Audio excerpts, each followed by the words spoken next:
In this video, we're going to show you how to replace the rear brake flex hose on your Jeep Grand Cherokee located behind your rear wheels. Using a 22mm socket, go ahead, loosen and remove the lug nuts.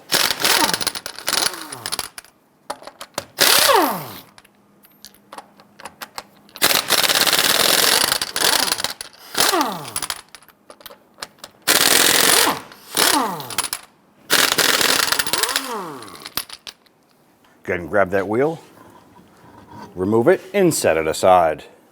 Now, before we replace that brake hose, we're going to go ahead and depress our brake here. This way here, when we disconnect that brake hose, brake fluid will not run out of that line. So what we're going to do is you can use a pipe or a pry bar. We're going to put up against that brake pedal, and we're going to put that up against the seat, and we're going to power this forward.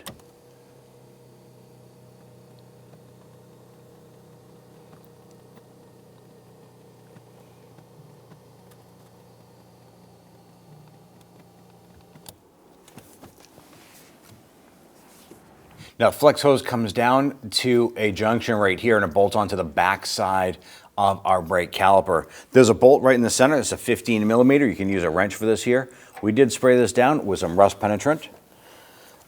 Want to loosen this. Now you will lose some brake fluid. You can see it dripping out. We do have a container underneath it to catch that fluid. Now, there should be a minimal amount of fluid there, and then it'll stop, because that's why we compressed that brake pedal. All right, we'll disconnect that. Now, a flex hose comes up and joins a union right here. We have the hard brake line that comes down and it connects right here. There's a metal clip that secures the flex hose to the chassis area here.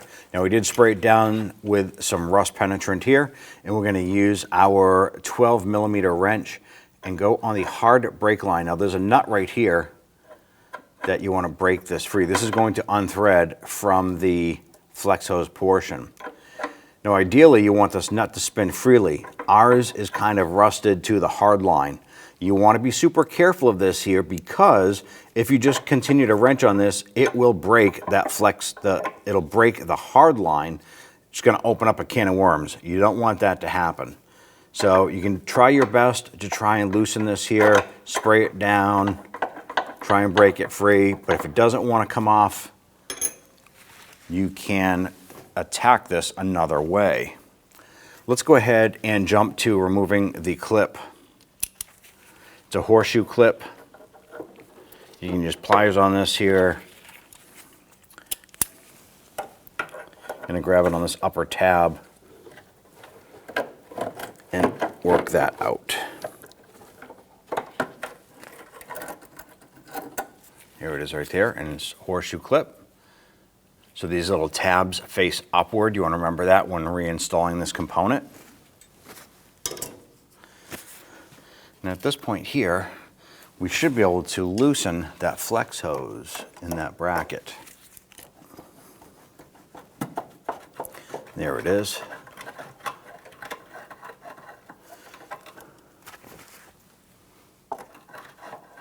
And you can see now that our flex hose is spinning off of the hard line nut.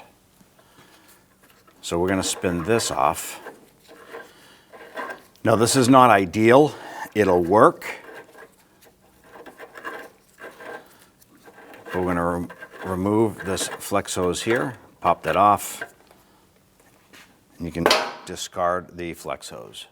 Now, at this point, let's go ahead and try and loosen this nut from the hard line here. I'm going to use a pair of pliers here, and I'm going to hold this right on the bend so it'll kind of give it some sort of stability, and then I use my wrench to just try and loosen this a little bit. Stabilize the line, and then just put your wrench on there and just gently try and work that back and forth. Now, this might take a bit of time, but you got to be super careful with it. You don't want to break this line. Keep on using your rust penetrant on there as necessary. Soak it, let it set, and we're going to continue this process until we can get that free. Now we're able to work this free, which is good. We're going to go ahead and give this a quick spray with some spray solvent and get rid of the rust penetrant off of that.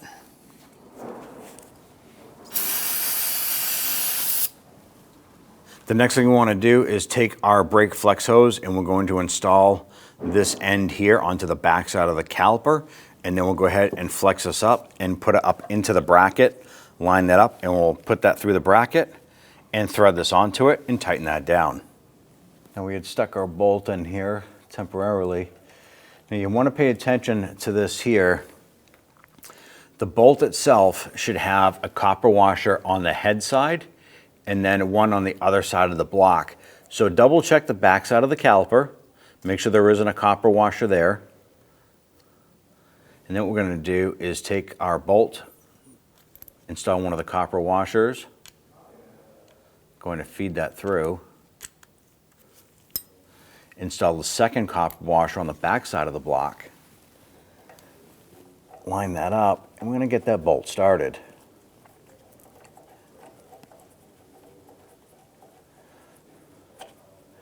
Now this is going to line up with the little bracket on the back side of the caliper. Pretty much self-aligns. Thread that on, and let's go ahead and tighten this down. You want that to be pretty tight. These copper washers are a crush washer and they're going to seal.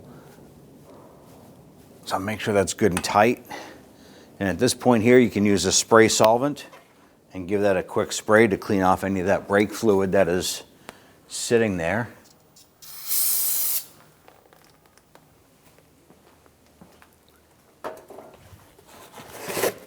After you spray that down, we can go ahead and reconnect the other side. Now the other end of our flex hose has a connector right here, but it has a little hexagon design right here, basically a nut, and it fits right into that bracket. It'll line up and just twist that, and it'll pop right into place, and it kind of locks it in place so it doesn't twist. Take your retaining clip, your horseshoe, line that up. And we want to go ahead and push that in.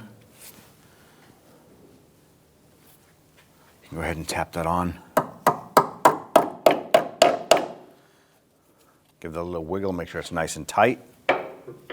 Now at this point, we want to go ahead and thread this into our flex line. Now you don't want to force it. You want to make sure that it lines up and it starts to thread in nice and easy. Then once you have it in, you can go ahead and start to thread that in the rest of the way.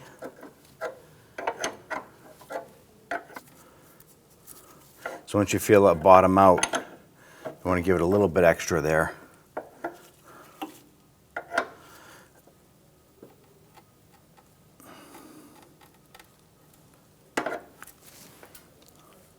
Do one more quick spray.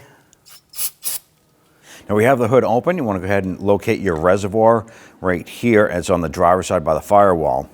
Now there's a high and a low, or min and max. Minimum fluid level is right on the seam.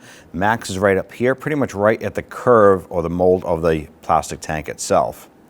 When we go ahead and top this off, we can see that our fluid level is low. We had lost that fluid when we replaced that flex hose there. Go ahead and twist this cap counterclockwise, remove that. Now you want to use the appropriate brake fluid for your vehicle. I'm going to add this until it comes up to the max line.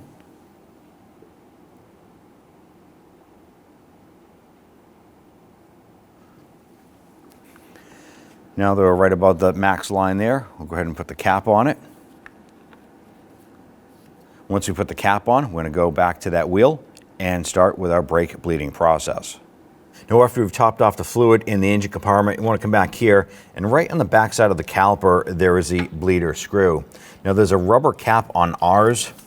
In most cases you can just grab that and twist that off. If you don't have that, that's not a big issue. We're going to use a 10mm socket with our ratchet. I want to go ahead and put it on here and loosen this here just a little bit. Now we do have a catch can underneath, or a bucket, to catch the fluid that does come out. I want to go ahead and loosen this. And what we're going to do is loosen it enough we can watch for fluid to come out.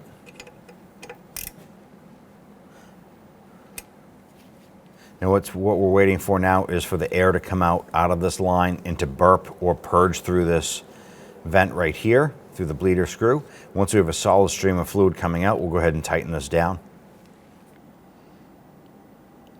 Now at this point here, it looks like we have a steady stream coming out without any air bubbles.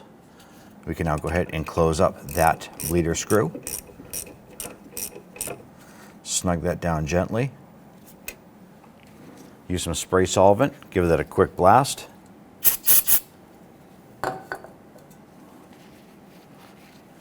Give it a wipe, and if you have the rubber cap, go ahead and pop that into place. After you install the rubber cap, hop into the vehicle, pump up that brake pedal. If the brake pedal feels soft and mushy, you're going to then go ahead and proceed to a brake bleeding process for the entire vehicle. If the brake pedal is firm, come on back out here, install your wheel, and go for a road test. Go ahead and get your wheel lined up. Put that into place. We're going to go ahead and get our lug nuts all started by hand, and then we'll come back and snug them down.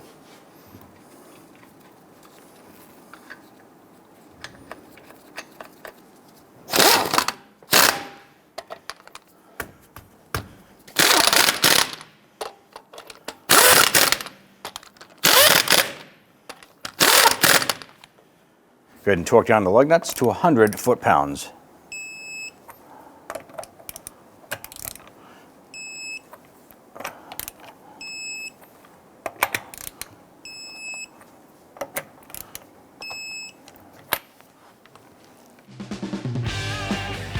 When only the best will do, demand TRQ.